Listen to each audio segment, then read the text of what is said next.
আল্লাহ তাআলা যদি আপনার থেকে কিছু কেড়ে নেয়, বুঝে নেবেন সেটা আপনার জন্য ভালোর চাইতে ক্ষতির সম্ভাবনা বেশি বলে রব সেটা কেড়ে নিয়েছেন। রব দেখছে আমার বান্দা থেকে যদি এটা আমি কেড়ে নিই, সে কষ্ট পাবে 2 বছর, কিন্তু এটা যদি বান্দার কাছে থেকে যায় কষ্ট পাবে আজীবন। এমন মা বাবা কি আছে যে সন্তানের খুশিতে খুশি হতে পারে না? এমন মা বাবা তো নেই। তা আমরা মা বাবা যারা আছে, সন্তানের মা বাবা, এই সন্তানের মা বাবারা সব সময় চেষ্টা করে সন্তানের ইচ্ছাগুলো পূরণ করার জন্য। সন্তানের ইচ্ছা পূরণ করার চেষ্টা করে, স্বপ্ন পূরণ করার চেষ্টা করে। কিন্তু ক্লাস 4 এর সন্তান যদি বলে, বাবা আমাকে একটা আইফোন দাও, দিবে? বলেন না, দিবে? সামর্থ্য থাকার পরও দিবে? কেন?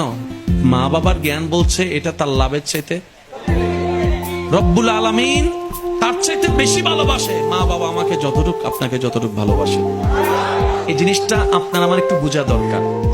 রব সেটাই দেয়, সেটা